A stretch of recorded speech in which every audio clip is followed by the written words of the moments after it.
Tunde had everything a man could want: wealth, a successful business, and a life of comfort.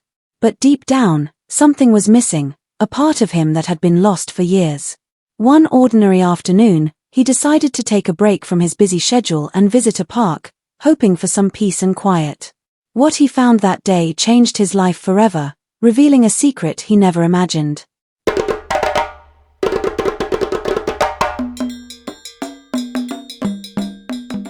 Tunde walked through the park, his hands in his pockets, his mind far away from the noise of the city. The park was quiet, with only a few people scattered around.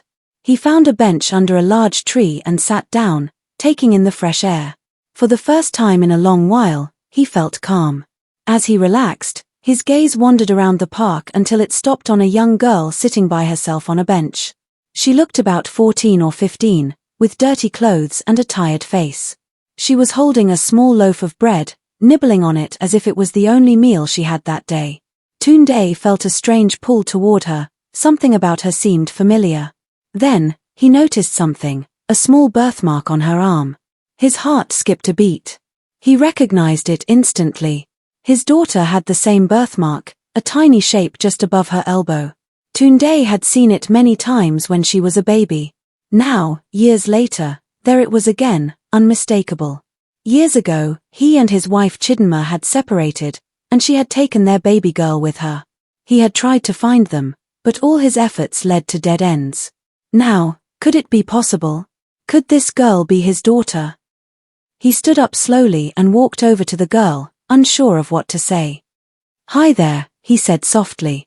The girl looked up, startled, her wide brown eyes locking onto his. "I'm sorry to bother you," Tunde continued. "But I couldn't help noticing you seem like you could use some help. Are you all right?" The girl hesitated for a moment, then shrugged. "I'm fine," she mumbled, though it was clear she wasn't. "I don't need anything." Tunde crouched down so he was at eye level with her. "What's your name?" he asked gently. "Chisholm," she replied, her voice barely above a whisper.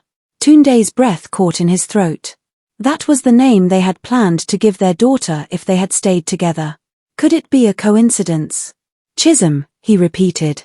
"That's a beautiful name. Do you have anyone looking after you?" She shook her head, her eyes filled with sadness. "I don't have anyone," she said quietly. "My mum, she's gone." Tunde's heart ached at her words. "Gone?" he asked carefully. "Do you mean?" "She passed away in a car accident," Chisholm said, her voice trembling. "It was just me and her, and now it's just me." Tunde felt like the ground had been pulled from beneath him. His worst fear was coming true. He had spent years searching for his daughter and Chidinma, only to find out now, in this heartbreaking moment, that Chidinma was gone. "I'm so sorry," Tunde whispered, his voice thick with emotion. He couldn't hold back any longer. "Chisholm. I think I might be your father."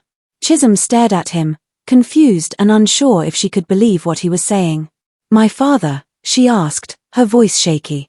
"My mum never told me about my dad. She said he wasn't around." Tunde sighed deeply. "That's true," he admitted. "I wasn't around. Your mum and I, we had our differences, and she left with you. I've spent so many years trying to find you both, but I never could. And now, here you are."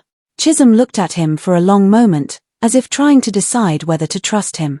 She had spent so many years on her own, learning to survive without anyone to rely on. But there was something in this man's eyes, something that told her he wasn't lying. "Why now?" she finally asked. "Why did you come now?" "I didn't know you were here," Tunde said. "I just happened to be in the park today. But now that I've found you, I'm not going to leave you again." That same day, Tunde brought Chisholm home with him. She was hesitant at first, unsure of what to expect, but she had nowhere else to go. When they arrived at his house, a large, luxurious mansion, Chisholm couldn't believe her eyes. She had spent so many nights sleeping on park benches or in shelters, and now, here she was, walking into a home that looked like it belonged in a movie. "This is your home now," Tunde said, watching her face light up with awe. "You don't have to worry about anything. I'll take care of you." Chisholm didn't know what to say. She had never imagined living in a place like this. It felt like a dream. Over the next few weeks, Tunde did everything he could to make Chisholm feel comfortable.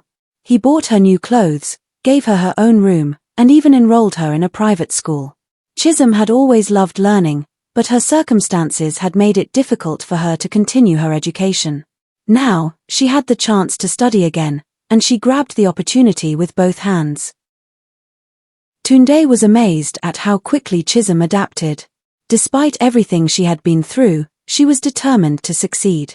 She worked hard in school, and Tunde couldn't have been prouder. As the years passed, their bond grew stronger. Tunde did his best to make up for the years they had lost, and Chisholm slowly began to open up to him. She told him about the hardships she had faced, about the times she had felt completely alone. And Tunde, in turn, shared stories about Chidinma, telling her how much her mother had loved her. Years later, Chisholm stood proudly on the stage at her graduation ceremony, holding her diploma in hand. She had worked tirelessly to get to this moment, and now, she was ready to start the next chapter of her life.